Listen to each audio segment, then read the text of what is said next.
Greetings, everyone. Monday, October 23rd, the start of Michigan's bye week. Anthony Broom here on the Wolverine Live, here with Chris Ballas and Clayton Safey, as we are every Monday night, even during the bye week. Typically, bye weeks are slow. The news cycle is slow. Everyone's kind of resting up, for the week ahead. That is not the case. We do have some more information on the Jim Harbaugh, not even Jim Harbaugh, the Michigan alleged illegal sign stealing operation. ESPN story dropped on Monday afternoon.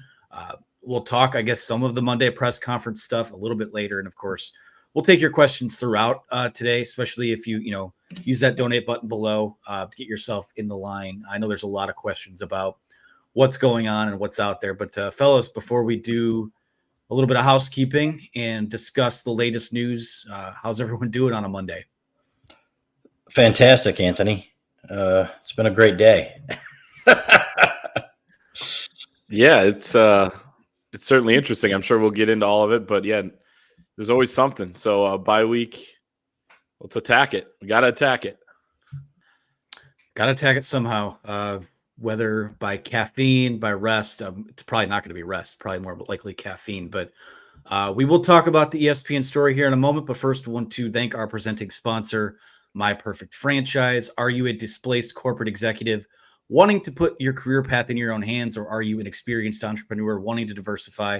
Andy Luedecke can help. Andy's a huge college sports fan and franchise veteran, having owned multiple franchises and businesses. Using his expertise, he helps others find their American dream through a very thorough consultation and evaluation process. Call Andy, put your life and your career in your own hands. Best of all, his services, as you know, are 100% free. So what do you have to lose? We've worked with Andy going back several months now, as we said earlier. Huge college sports fan, been very good to us. So find your perfect franchise over at myperfectfranchise.net.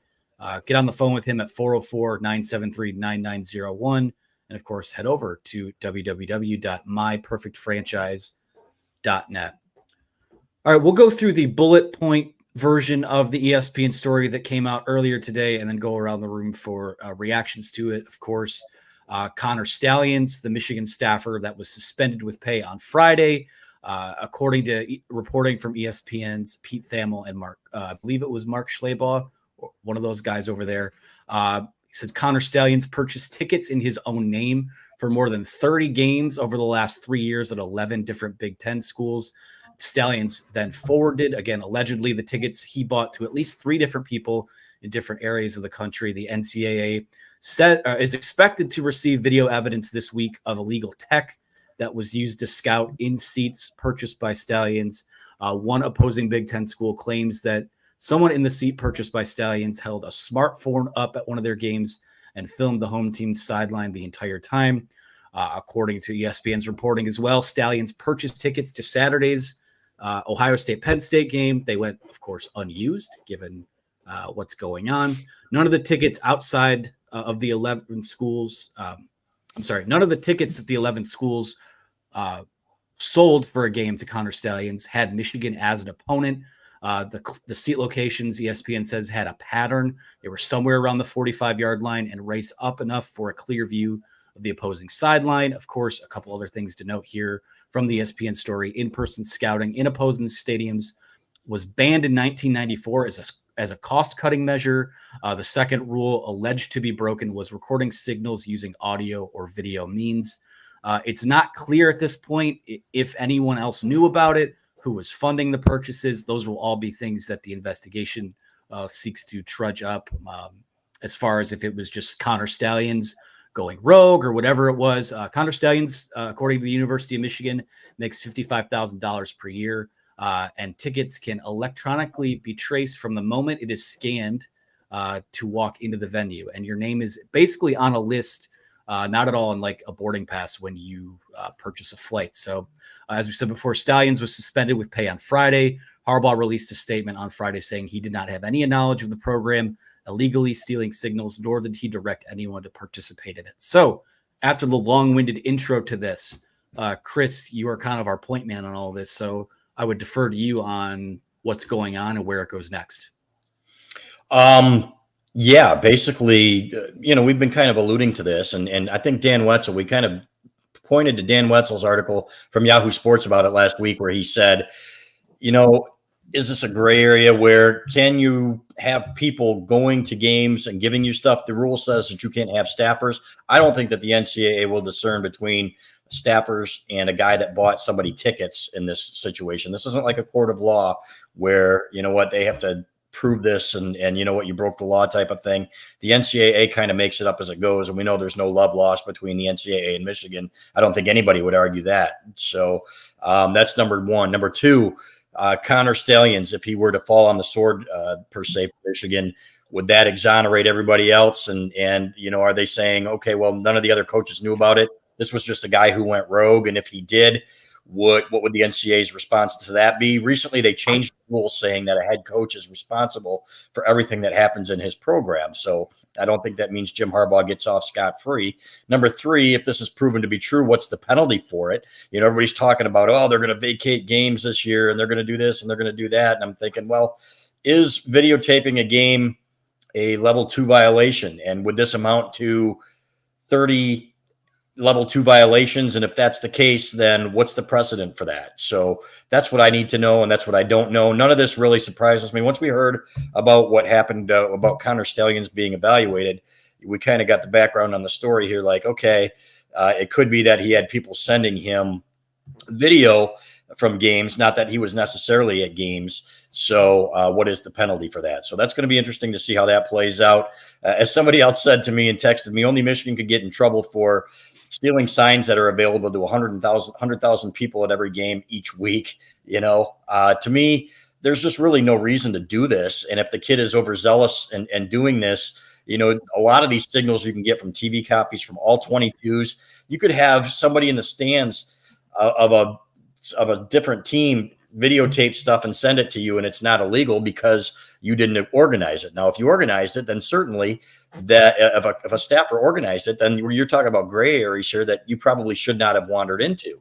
So doesn't mean they technically broke any rules. I don't know. That's for the NCAA to discern, but the NCAA doesn't even have the video yet. So I think Pete Thamel's probably getting his information from Ohio State, and he's got ties, everybody knows, to Urban Meyer and those guys. That's where he gets his sources.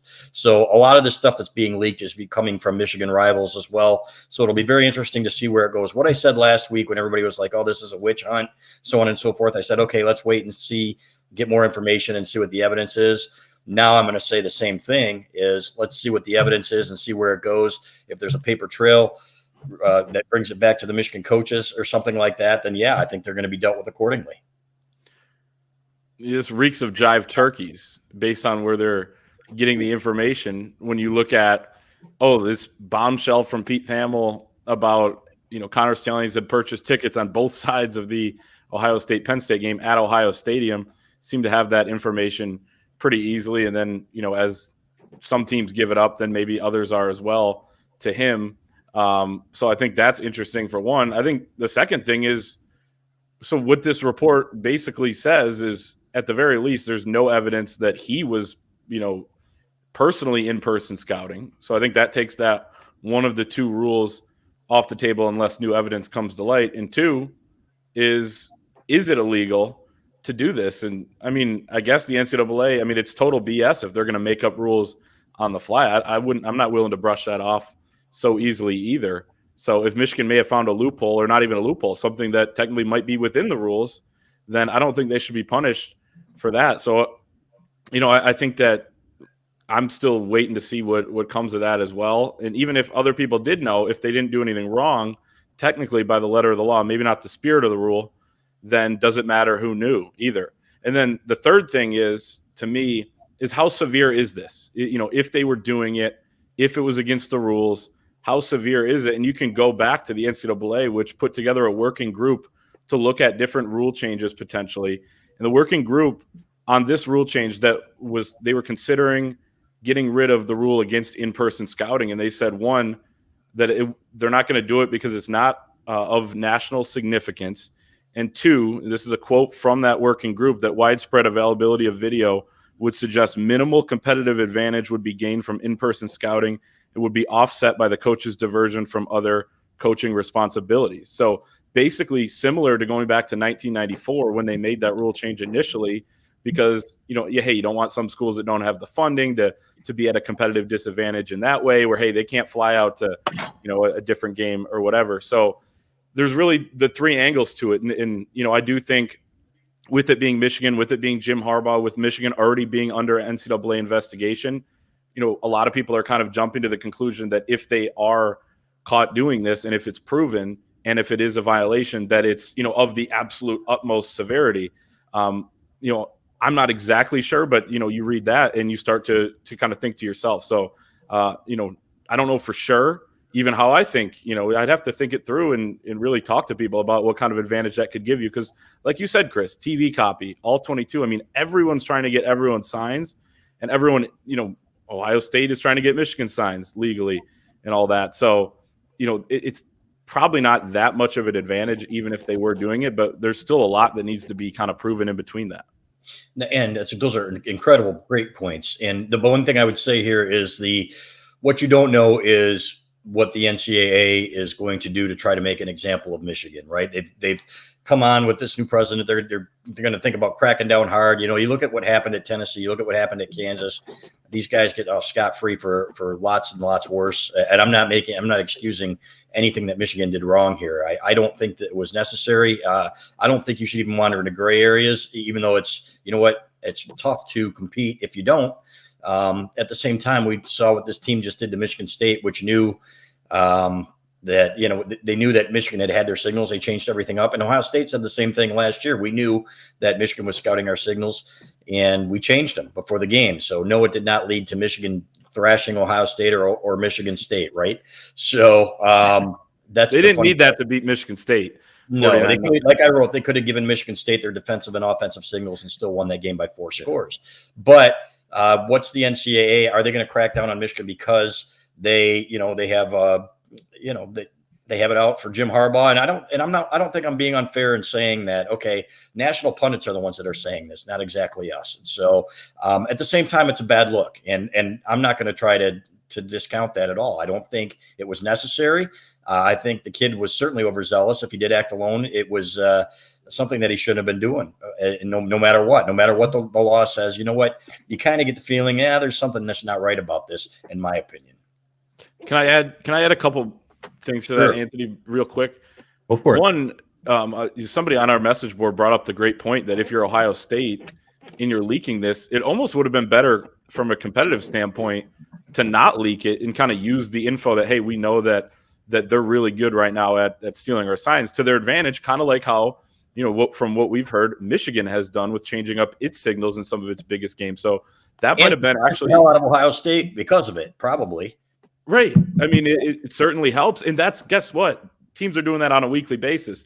You're mixing things up. I think I told the story last week, just from my terrible high school career of, we were playing a team who the head coach was on our staff the year before, and we had to change things up, and that's, something that actually happened too with Greg Madison. There were coaches that went over to Ohio State. So it's not unheard of in that way. And then, as well on top of that, like you're I guess that was it. That was kind of the point. I mean, you could go on about it, but it's, to me, it just doesn't seem like there was a huge advantage for Ohio State of having this come out, but the timing kind of makes sense in a way too, with that game coming up and in the fact that you said, Chris, the ties to ESPN, Thamel, and all that from, the camp, and Gene Smith, let's be honest too, has a lot of the national media in his back pocket as well. I would add that.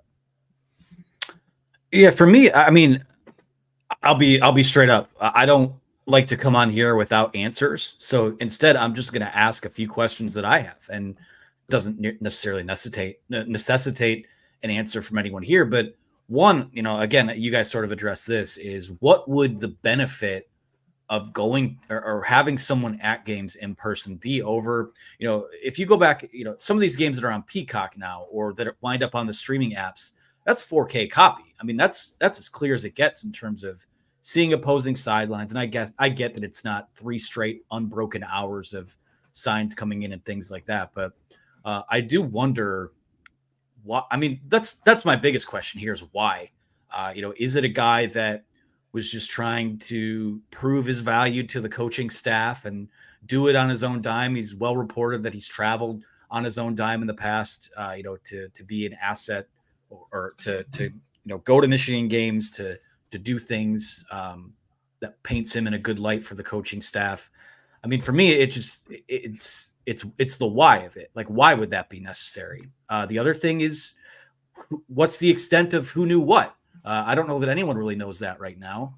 It's not reported out there who knows what. There's a lot of implications, and if Jim Harbaugh knew about this, and if the university fund, first of all, the easiest thing that will be done in determining what happens with this case is you could knock the university thing right off the bat, because if there's reimbursement coming, there are receipts, there are expense reports, there are things like that have to be filed on behalf of university employees. So to me, is this something that's coming out of Connor Stallion's own pocket?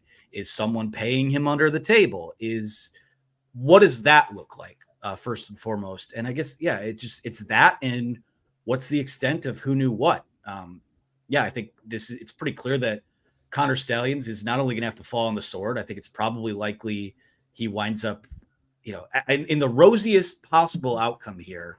It's a major red flag. But I don't know. The gut feeling is just that the rosiest possible outcome might not necessarily wind up being the case. I would agree with that. And I think, because on top of it's the cheeseburger thing, right? And top of that, with this other stuff, and Ohio State people have been alluding to this for a long time now, right? So like they got wind of it. Ryan Day, it's very clear, does not handle losing very well, especially to Michigan, right? He accused Clemson of stealing signals.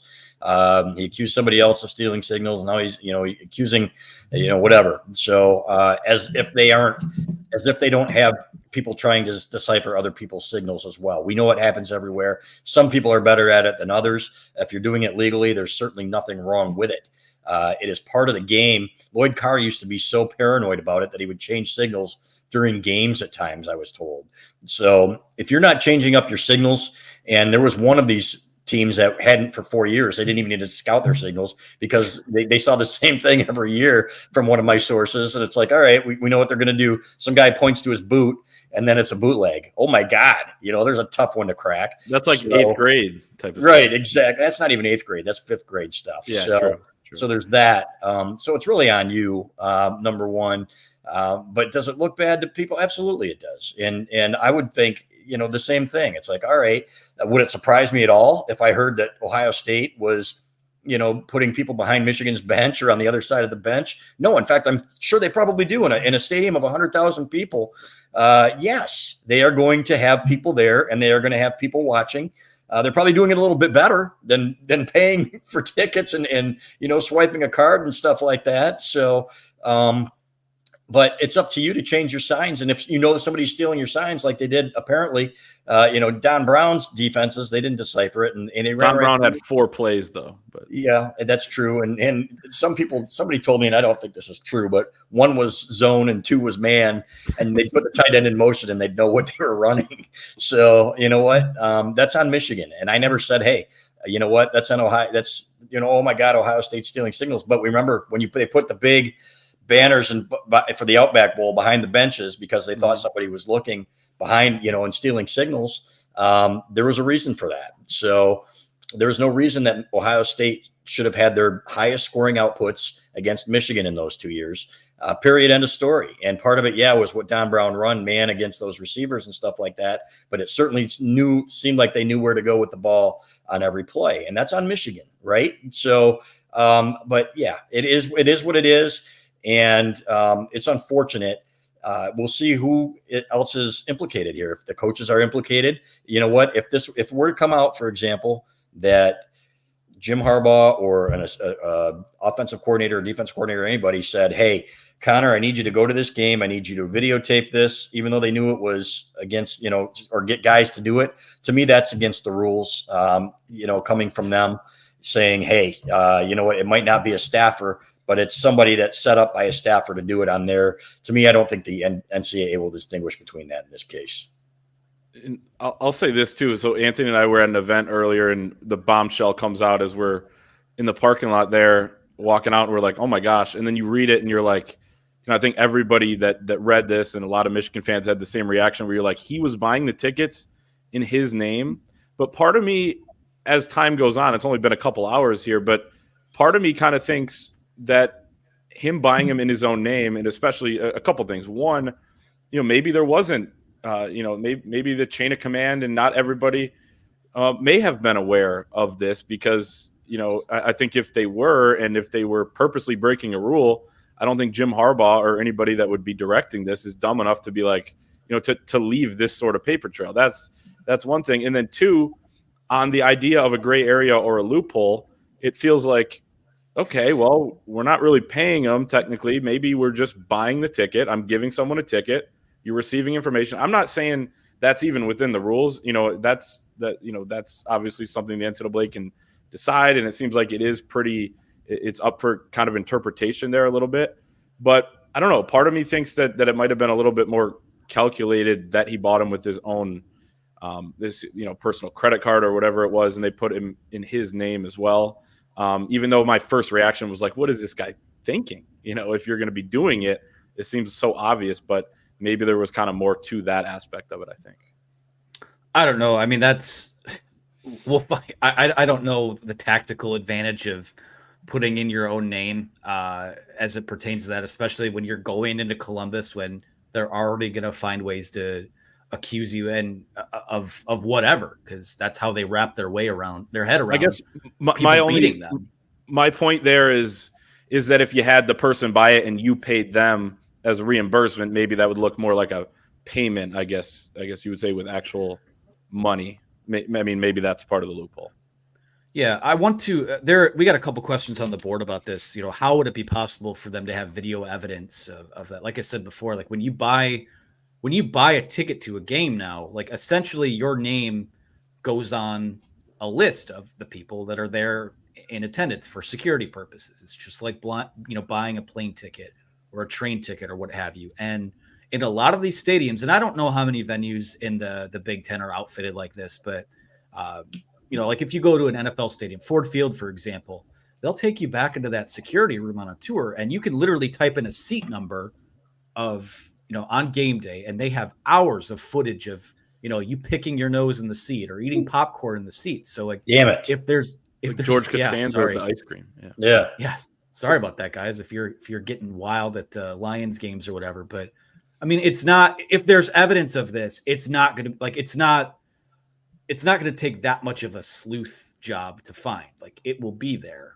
And all they have to do is kind of, they type in a seat number, see who was there, see that, that seat number is, registered to Connor Stallions, whether Connor Stallions or John Smith or Joe Blow is in the seat or not. The fact that the guy with that name is in that seat with a cell phone camera out, it's gonna, again, I said at the very best, it's gonna raise some red flags. So we'll see where it goes. There, though, you have to prove he was filming. You have to prove that Michigan received the film. You have to prove that Michigan, directed him to do it. I'm just saying, like, there's a lot here that they have to prove. Do they? Yeah. Does the NCAA really have to prove that, or will they use that as evidence? Because they aren't a court of law. They can say there's enough evidence for us that you're cheating. We can connect the dots here. You had all these seats. We got one guy with a camera, so we're going to assume that that happened 29 times, and you're busted and you're guilty, because that's all the NCAA has to do. Frankly, Michigan could fight it, and then if you fight it in court, then I think you're opening yourself up to subpoenas and everything else. So, and that's, to me, is where it gets really murky. And frankly, if they were doing this and they had the film and everything else, then they probably deserve what's coming to them if it's illegal. That's the way I feel about it. And but if it is, then what is the rule? You had a Baylor coach that was on the sidelines scouting a game, right? 5 years ago on an opposing sideline, scouting a future opponent on a sideline, and he got a half of a game suspension. So say you've got evidence of this happening 15 times. Is that 15 level 2 violations? What is the punishment for it? That's what needs to be determined. So that's, to me, I don't think there's precedent for this. And that's why I am really anxious And from a professional standpoint, obviously this affects our livelihood too. Nervous to see about what happens and where this goes, because I think this is going to be something like, oh my gosh, Michigan's not going to play in the national championship game or will be allowed to play in the playoff. How is that even possible? Because Michigan's going to have time to come back and say, wait a minute, we deny this. We want to fight this.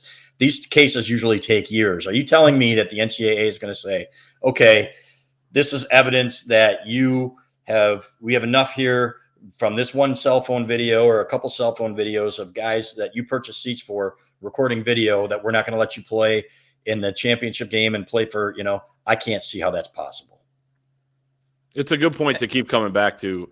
Not only that, but also what you kind of said is, and what we've talked about with how severe is it, how much of an advantage even would it be if it were true? And it is true. It's a great counter to, what I said about can you prove it? Maybe the NCAA doesn't have to. I guess then that's where you go and fight it, drag it out, deny, appeal, kind of do that whole song and dance, where Kansas had the case where they were literally caught on FBI wiretap. But even with that and the evidence they had against them, it still took 6 years for them to do essentially nothing. Bill Self gets 4 games out of a 36-game season, suspended against, God knows who. I think one of them was a good game, but then the rest of them were terrible teams. So it's, I think you go that route, I guess, if you have to, where you drag it on. Yeah, I think that's true. I guess my final thoughts on it. We do have a couple questions or a couple comments here we'll take on it before we move on to the next segment. Michigan fans are going to just have to wrap their head around the idea that no matter what happens now, moving forward, your program is going to be labeled a cheater. People are going to try and discredit what happened the last several years and, or the last 3 years. And I get what the optics of it are, the fact that they're, again, just taking a wide angled view of it. People are going to say that this was a competitive advantage that affected Michigan's success on the field over the last 2.5 years. And, they'll say that Wynn should be vacated. They'll say that Harbaugh should be let go. They'll say that this program should not be allowed in the college football playoff. All I'll say about that is you're just going to have to stomach and get used to hearing that, because right now you are being put in the same conversation as the Houston Astros and the New England Patriots. But guess what? I watched Bill Belichick over the weekend win his 300th game, and we were about to see the Houston Astros. They've been to 7 straight ALCSs and might go back to the World Series again. So those scandals didn't derail again, that's pro sports against college, that 2 totally different conversations. But you're just going to have to kind of get used to how your program is perceived now, and that's fine. I think right now you just have to kind of focus on the task at hand. These players have worked incredibly hard to turn this thing around. The coaches in the building have worked hard to turn this thing around, and all that they can really do, because again, there is no notice of allegations. The NCAA has just opened up an investigation. This is not going to affect this season. Now we'll see what the precedent of kind of having evidence that maybe something was going on in real time. Like I don't think we've ever seen that before, but right now, all that you can really do if you're a Michigan fan is, focus on the task at hand and not really worry about what the future holds. Because no matter what the future holds, the rest of this season, to me, is going to play out. Yeah, and if you give a shit what Michigan State or Ohio State fans say about your program, you know what? It's time to stop paying attention, man, because it's been going on for years, right? And it's the same way the other round. In rivalries, that's going to happen. So, you know what? It is what it is. And look at Tom Brady with the Deflategate, for example, goes out and wins a Super Bowl after being suspended for 4 games. So nobody really cares. Everybody knows that there are much more egregious violations going on around the country.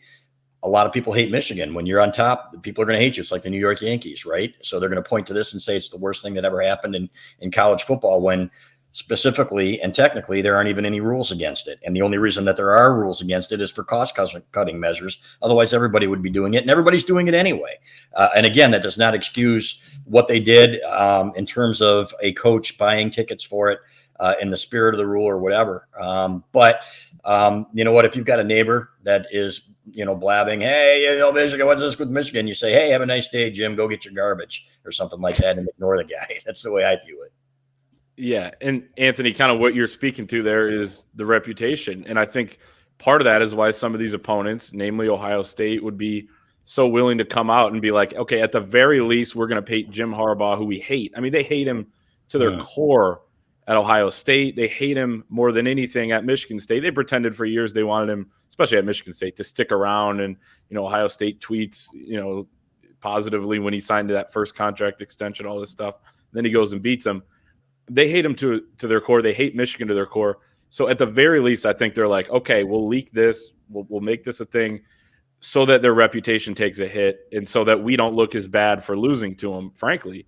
Now, if it's a violation and Michigan did things that are wrong, that's another story. But it's still, either way, I think speaks to the motivation of some of these people to get this out there, because it's unprecedented as well how much is getting leaked right now.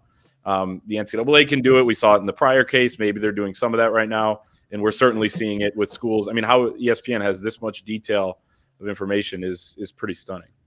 It's not stunning at all. It's, there are people with agendas everywhere, and we've known about some of these writers forever and who their sources are.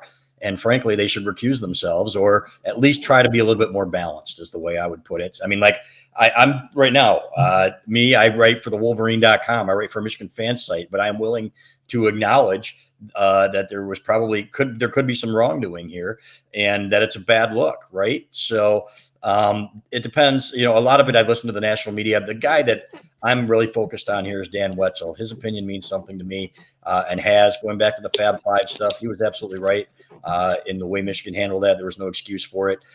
He's erring on the side of caution here, and I'm anxious to hear what his point of view on this is as well. It's like he said, what are the laws? What are the rules? What can you do? What can't you do? To what extent will the NCAA punish this? And how can they? So let's keep an eye on it, see what else comes out, what evidence is real and what isn't. If there is video, for example, and if they find video in the Michigan on Connor Stalions' computer that Michigan was using to break down opponents that was obtained illegally, there will be punishment for it, and there probably should. I guess I should have said it. It should be stunning, the amount of detail I have as well, because I agree with. I know, it is what it is. Yeah, I'll read a couple comments here and do an ad read, but I just want to make my stance on it clear. Whoever this touches should probably be gone. That's just where I kind of stand on it. But I think with all of what we just discussed, I don't think there's anything wrong with just saying I don't know and I have more questions. And I think it kind of seems like we're all there right now. So my stance is they should get half a game suspension, and you're done. Well, you are a known friend and trusted agent, so that's hopefully your views on it come to be. We'll see what happens. A couple of super chats here. I wanted to clear up just because they were on topic of what we were discussing. $4.99 from Trent Thorough says, honestly, having a transfer player or coach from a former team would be a much bigger advantage. Any thoughts on that, fellas? Well, they would change their signals, right? If they weren't stupid, if you were playing them. So is that what he's getting at? So, or maybe, maybe he's getting at that signs aren't the end all be all because of what you just said. They change them. And, yeah, exactly. And everybody knows that, and everybody changes them if they're smart, because everybody knows that everybody's trying to steal them flat out and is stealing them probably on a game-to-game basis. For sure. I got a pair of them here from Mark Malinovsky. I hope I said that right. They were $1.99 a piece. He says, this is again sources, show me proof. And he also kind of doubles down on that and says, stop assuming there's proof. Let's just wait. I think that's more or less where we're all at with it, even though, we went over a half hour on it. But we just 100%. Need to see more evidence. Just like I said last week when everybody was calling it a witch hunt. Well, let's see what's out there, right? I'm not willing to say that wasn't willing to say it was a witch hunt then. And I'm not willing to say they're guilty of everything and the worst program and, worst NCAA allegations of all time. No, I'm not willing to say that. And even if they were proven to be filming, is there much worse stuff going on in the NCAA right now that they turn a blind eye to? Absolutely. Doesn't mean you should do it, though. This one's from Thomas Tremblay for $1.99. He says, will the College Football Playoff Committee hold U of M with their allegation out of the playoff? Again, we sort of addressed that too. I don't think that's possible, nor should it happen. No, it's ridiculous. If you're given allegations of this, I mean, you're going to suspend them based on allegations, right? You know what? No, that's not how this works. And Michigan should have time and will have time, most likely. They haven't even gotten a notice of allegations yet for Burgergate, fellas. That's how crazy this is. Now, maybe the NCAA was holding on to the notice of allegations because there was more coming and they knew there was more coming. I think that's probably the case. And maybe that's why they responded so severely when, everybody was out there saying, oh, it's just a cheeseburger type of thing. So let's see what the notice of allegations says. Michigan's supposed to have 90 days to respond to that. And I don't think that, I think that's by their process. So to assume that Michigan's not going to be able to finish the year or play in the college football playoff or anything like that is ridiculously premature, in my opinion. And then a couple $5 ones here, super quick, from Tizzy, who says they cheated their way to victory. Only 2 wins in recent history over Ohio State. They cheated. As long as the cheating started, the wins did too. All right. Hey, guess what? I appreciate that. I'm not going to give it any more time, but I will say this. This is by far our best viewed and attended show of the year. And I'd like to thank all of the rival fans and appreciate you for taking some time out here on a Monday night to put a little money in the Wolverines' pocket here. I'm going to go out and buy a beer with that $5. Thanks, Tizzy. So appreciate it. This is the last one, and then we'll get into the ad read. Go Blue 982. We know that this guy is one of the good guys, so to speak. Let's face it, Jim kicked a hornet's nest advocating for the portal, NIL, and the big one paying players for TV revenue. The NCAA hates Jim. It's hard to argue with any of that. Clay, I'll let you touch that one. Well, you can't forget satellite camps, the horror that those were. Terrible, giving kids opportunities too. I mean, a lot of people he comes into contact to, he rubs the wrong way because, he's going to do it his way and, he's going to be aggressive and he's going to fly around the country and, promote Michigan and get in front of kids in satellite camps and, like you said, transfer portal. And, hey, why isn't the NCAA paying these people? And, the NCAA is a pretty fragile organization that wants to stay relevant and wants to stay a thing, especially with college football. And so, it's pretty understandable almost, even though it might not be the right thing to do. So I agree. I'll leave it here. This is not a super chat, but I think this is a good place to end this topic. From Michigan Wolverine, he says, in 2021, the NCAA Legislative Committee requested this in-person scouting be eliminated because it didn't serve the membership and provides no real competitive advantage. I think we addressed that already, too. I think that's a good place to put a pin in this topic for now until, again, we reserve the right to change any stances when new information comes to light. But that's what's out there today. We used almost 2/3 of the show on it, and we'll see what happens from there. The way this news cycle goes, things could very much change by the next time we are on the air. So I do want to shout out a new sponsor this week, our friends over at Genesis Solutions Credit Card Processing.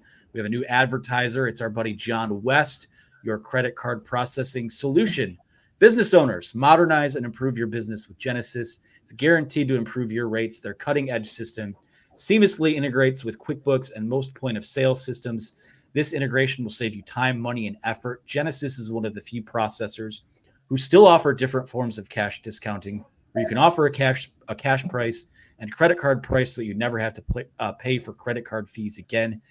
Ask John how you can say bye to credit card fees forever.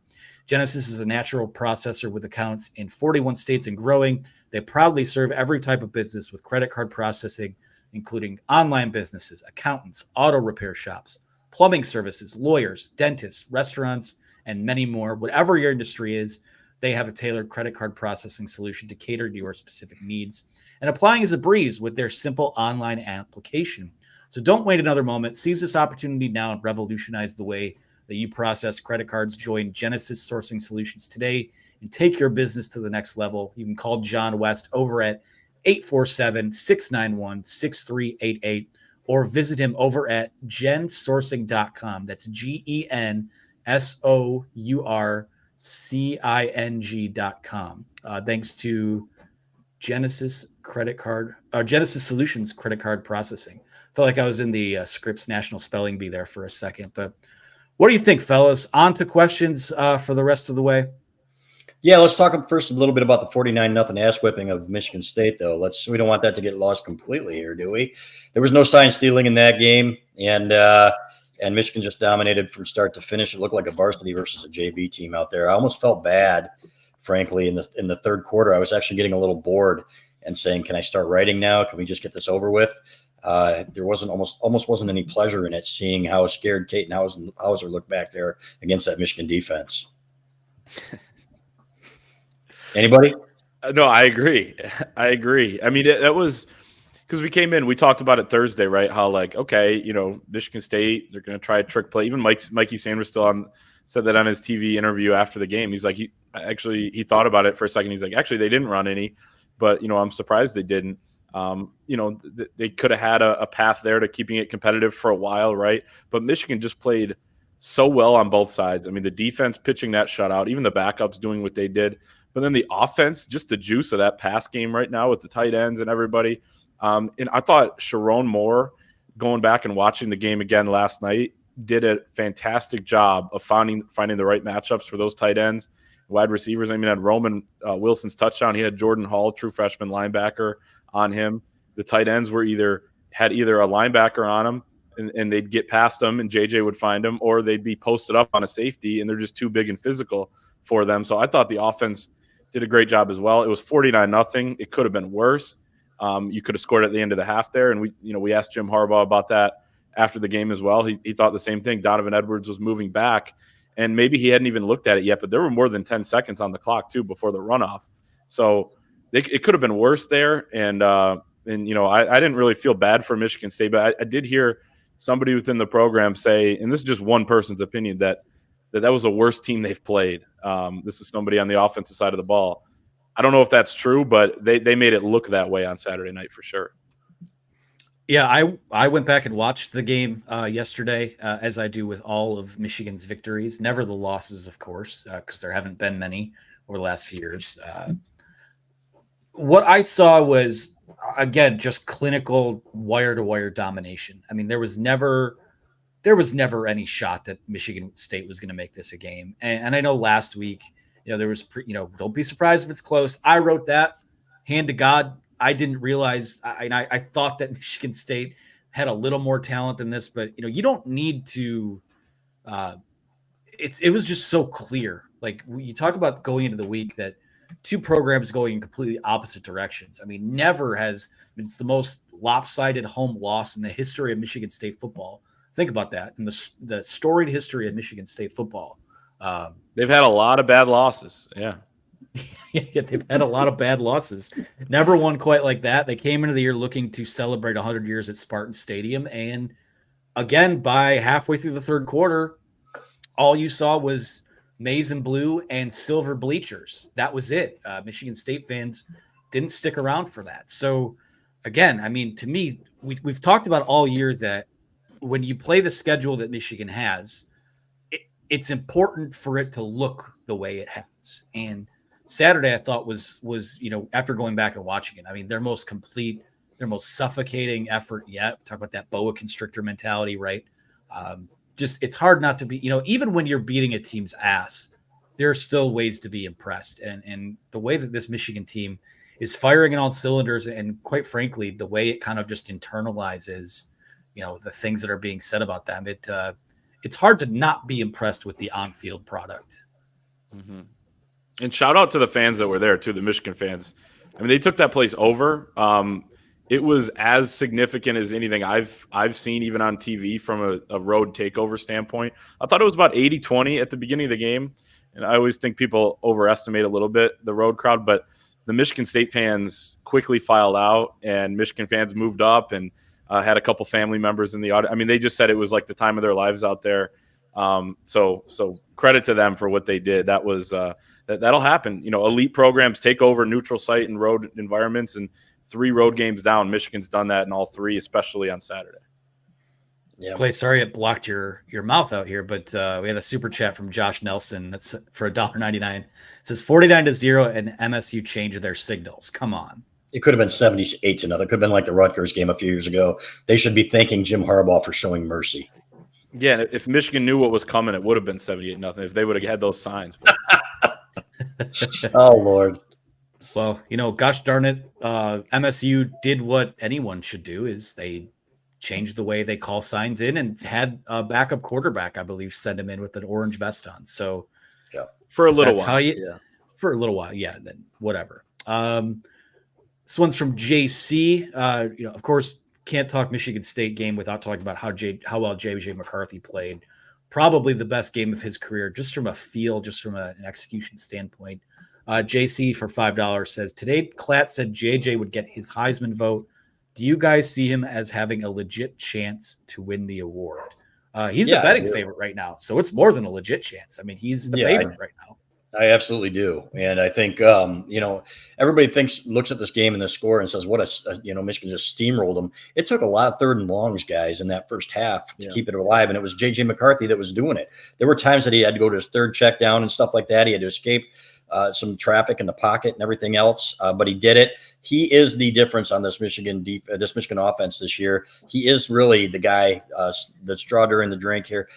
Stirring the drink, and it's not the running game. It is J.J. McCarthy. So I think he is the most valuable player on the apparent best team in the country. This has got a team that has a great shot to win the national championship. JJ's an eraser too. You mentioned it with some of those plays where he's sidestepping the guys who are coming through. There was one, Michigan State runs a twist. It gets there, but he just sidesteps it, makes a throw. I can't remember which touchdown that was because there were so many.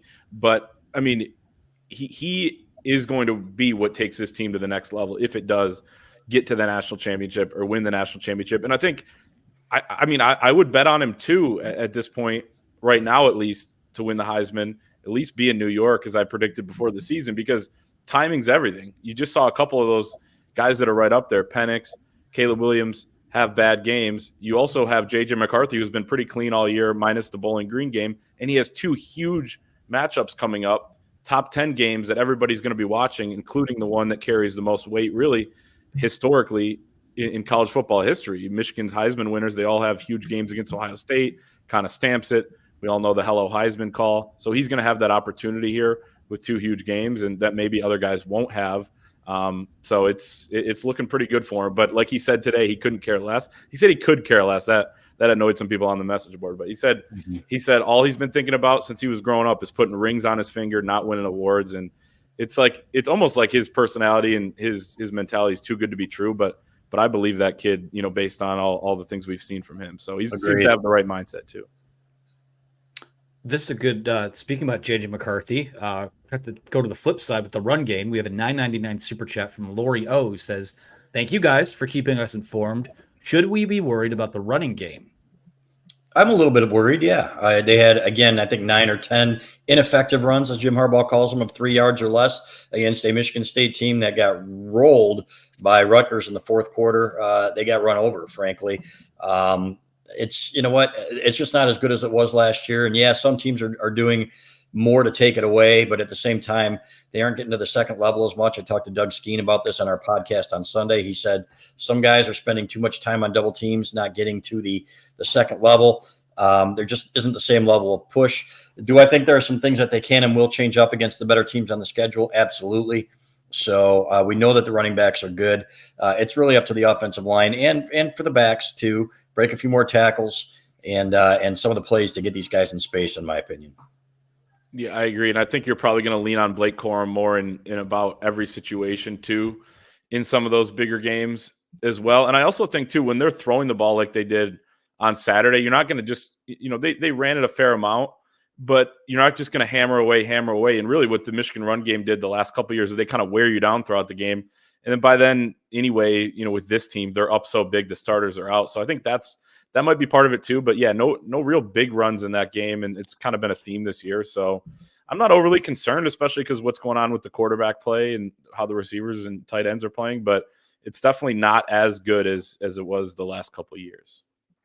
Clayton and I were talking about this on Saturday in the press box. And I think the biggest difference with this team right now is that last year it felt like there were running lanes open that you could drive a Dodge Ram through. I mean, those guys were getting push and just bulldozing guys. And I think there's been push, but it just hasn't been as substantial. It hasn't been to that, Joe Moore award level, so to speak, which again, if I was a betting man, I don't know that Michigan would win that award this year.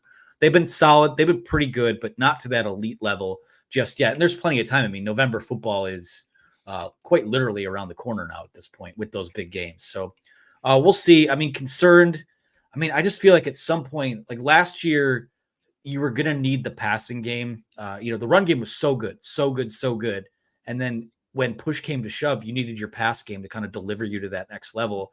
And it did. And I feel like the roles are kind of reversed this year, where I'm pretty confident that with the pieces that they have, that Blake Corum will have some big November games, and Michigan's offensive line will have some better November performances. I feel like they've been close to that. Blake Corum in particular has been extremely close to that. The stats aren't there, but I've liked how they've used Donovan Edwards in the last few weeks, but we'll see what happens. But I do think that November will be a Heisman month for JJ McCarthy, and a huge month for Blake Corum in terms of what his legacy at Michigan winds up being as well. A couple other super chats here. One from our guy Shane Johnson for $4.99. And again, I'll say I'm just reading his comment.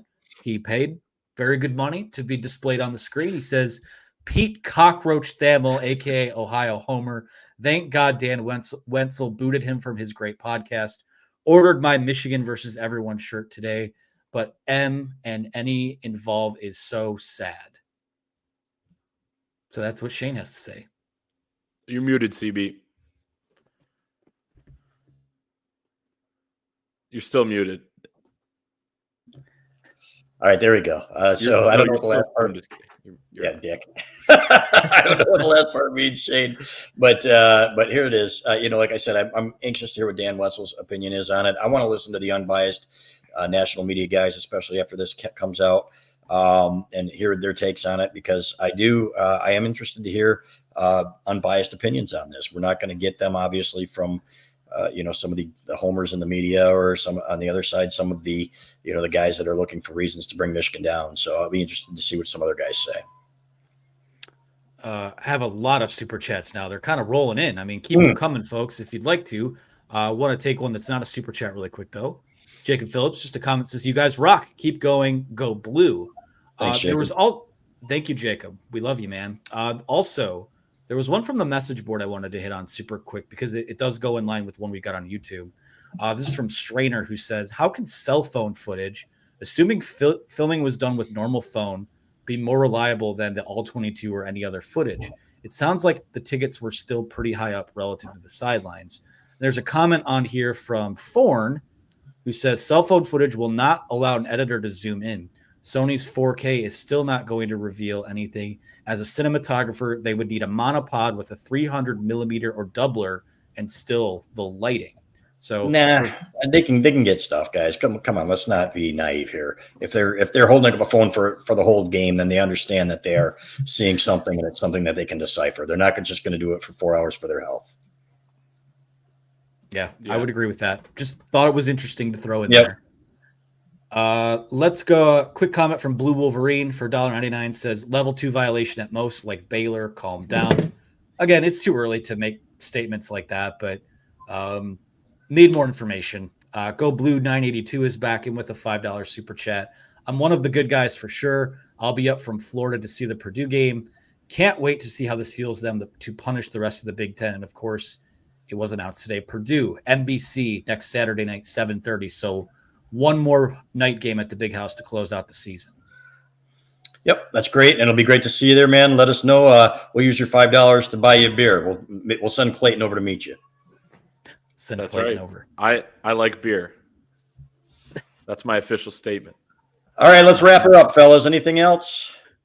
$4.99 super chat from the crypto investor. We're getting into the crypto game now. He says, let's give Harbaugh that money. Why do I care about an institution that's going to be gone in less than 3 years? The NCAA takes their time anyways. Loop that in quick. I mean, Chris, people have asked about how this affects contract negotiations. Things are kind of on pause, it seems. Yeah, and we'll see where it goes from there. I mean, it's going to leak. And to me, you do it. And then if there are major violations or something like that, you put that in the contract. Just go forward with it. Yeah, go forward with it, because he's either, if it's so severe, then he'll get a punishment. If not, you want him to be your coach, and you want him to make what he earned, what he deserves, right?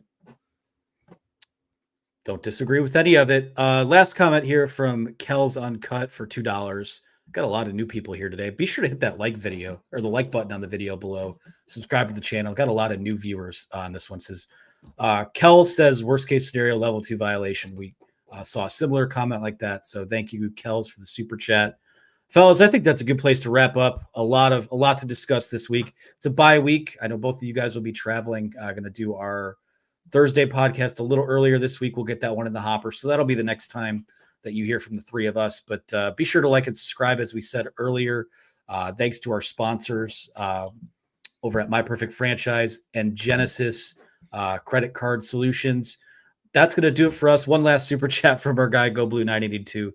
I don't drink, sorry, but I'd love to see you all. Yeah, let us know. I'll drink a beer and we'll just talk. Have a Fresca. We'll get you a Fresca. Good times can be had without, the devil's nectar, so to speak. So, all right, fellas, for Chris Ballas, for Clayton Safey, I'm Anthony Broom. Thanks for tuning in, and we will talk to you again next time.